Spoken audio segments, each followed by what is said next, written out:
ఆదికాండం 27వ అధ్యాయము 34వ వచనం. ఏశావు తన తండ్రి మాటలు వినినప్పుడు దుఃఖాక్రాంతుడై పెద్ద కేక వేసి ఓ నా తండ్రి నన్నును దీవించుమని తన తండ్రితో చెప్పెను. అతడు చాలు నా వైపు చూస్తూ వినండి బిడ్లారా. మరొక్క కోణములో ఏశావుని ఇస్సాకుని మనం చూద్దాం. జ్యేష్ఠ కుమారుడైన ఏశావు ఎలుగెత్తి ఏడుస్తూ ఓ నా తండ్రి నన్ను కూడా దీవించు అని గుండెలు బాదుకుంటూ ఏడుస్తున్నాడు. కారణం ఏంటి అంటే ఏశావుకు రావలసినటువంటి దీవెన ఆశీర్వాదాన్ని తనకంటే ముందు వచ్చి, చెప్పండి అందరూ, ఏశావు కంటే కొన్ని క్షణాల ముందొచ్చి యాకోబు కొట్టేశాడు. వాస్తవంగా ఈ ఆశీర్వాదము ఇస్సాకు ఎవరి కొరకు దాచిపెట్టాడు? ఎవరికి చెవులో చెప్పాడు? ఏశావుకే. కానీ ఏశావు ఈ దివ్యమైన ఆశీర్వాదాన్ని పోగొట్టుకొని గుండెలు బాదుకుంటూ నా తండ్రి నన్ను కూడా దీవించు. బిడ్డలారా, పరమ తండ్రి మనందరికీ ఎన్నో వాగ్దానాలు చేశాడు. కొన్ని ప్రత్యేకమైన వాగ్దానాలు మన చెవుల్లో చెప్పాడు. ఇదిగో నీ జీవితంలో ఈ దీవెన ఇవ్వబోతున్నాను, నీ జీవితంలో ఈ ఆశీర్వాదం ఇవ్వబోతున్నాను. అయితే మనము కూడా కొన్నిసార్లు ఆ ఆశీర్వాదిని పోగొట్టుకొని చేజార్చుకొని గుండెలు పగిలేలా ఏడుస్తూ ఉంటాం. ఇక్కడ మనం గమనిస్తే ఏశావు ఆశీర్వాదం ఎలా పోయింది అని మనం చూస్తే, ఏశావు రావలసిన సమయములో రాలేదు గనక తనకంటే ముందుగా యాకోబు వచ్చాడు గనక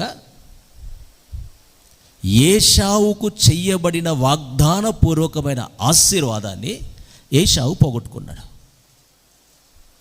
చూడండి పై వచనాల్లో యాకోబు ఆశీర్వాదం తీసుకొని వెళ్ళగానే తక్షణమే అనే మాట చదవండి. ఎన్నో వచనం అది? 30వ వచనం. ఇస్సాకు యాకోబును దీవించుట అయిన తరువాత యాకోబు తన తండ్రి అయిన ఇస్సాకు ఎదుట నుండి బయలుదేరి వెళ్ళిన తక్షణమే అతని సహోదరుడైన ఏశావు వచ్చెను. యాకోబు బయటికి వెళ్ళిన తక్షణమే అంటే కొన్ని నిమిషాలలో, నేను ఇక్కడ మనము నేర్చుకోవాల్సింది ఏంటంటే ఆ కొన్ని నిమిషాల లేట్ గొప్ప వాగ్దానాన్ని పోగొట్టుకున్నాడు. దేవాతి దేవుడు మనకు ఇవ్వాలనుకున్న ఆ ఆశీర్వాదాన్ని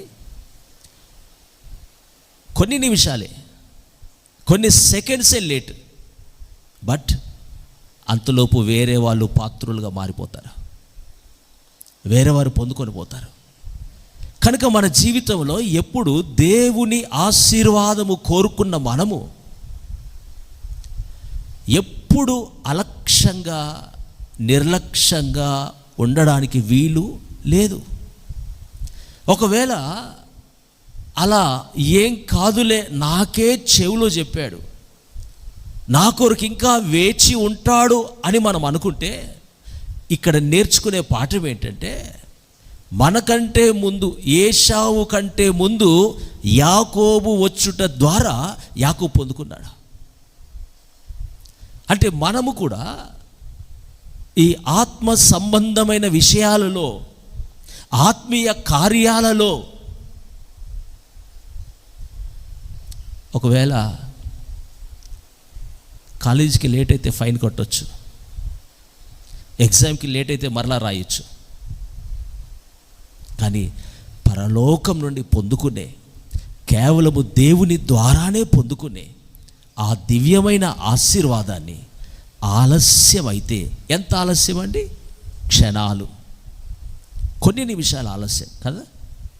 ఆ కొన్ని నిమిషాల ఆలస్యమే ఏశావు గుండెలు బాదుకొని ఏడ్చేలాగా చేసింది.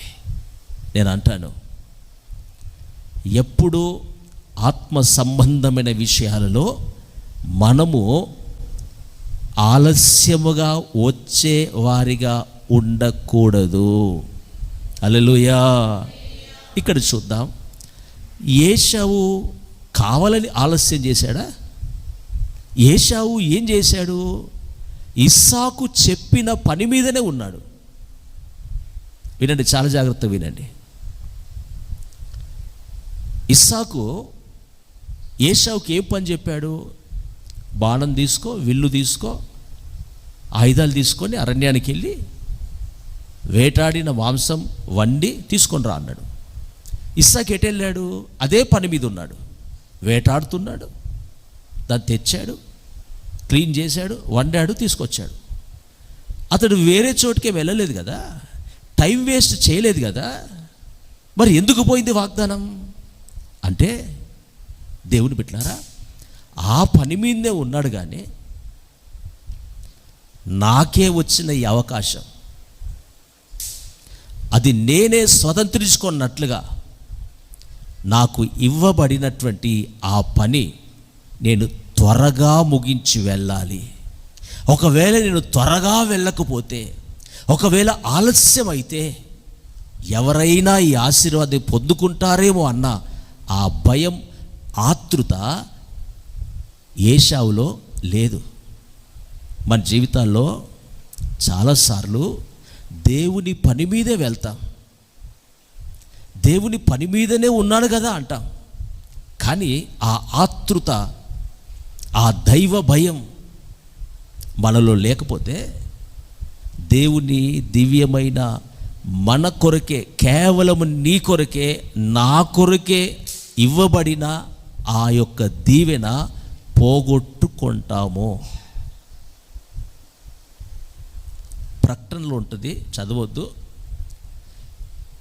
దేవదూతలు వచ్చి తన మందిరములో ఉన్నవారిని లెక్క పెడతారట. తన సన్నిధికి వచ్చిన వారిని లెక్క పెట్టి ప్రభువుకు చెప్తారట. ఆయన లెక్క పెట్టేటప్పుడు ఎప్పుడు పెడతాడు? లెక్క ఎప్పుడు పెడతారండి? దేవుని సన్నిధిలో వచ్చిన మరుక్షణమే, మనము నియమించుకున్న ఆ టైంలోనే, ఆ సమయంలోనే దేవుడి దూత లెక్క పెట్టుకొని వెళ్ళిపోయినాక మనము ఏశావు వలె గుండెలు బాదుకొని ఏడ్చిన ఆ తండ్రి యొద్ద నుండి ఆశీర్వాదాన్ని మనము పొందుకోలేము. కనుక ఆధ్యాత్మికమైన విషయాలలో, పరలోకం నుండే రావలసిన ఆ దీవెన విషయంలో, ఆ దైవిక సమాధానం విషయంలో, దైవ ఆశీర్వాదం విషయంలో, దైవ కార్యాల విషయంలో మనం ఎప్పుడూ ఆతృత కలిగి అనుకున్న టైం కంటే ముందే మనం ఉందుముగాక. హల్లెలూయా.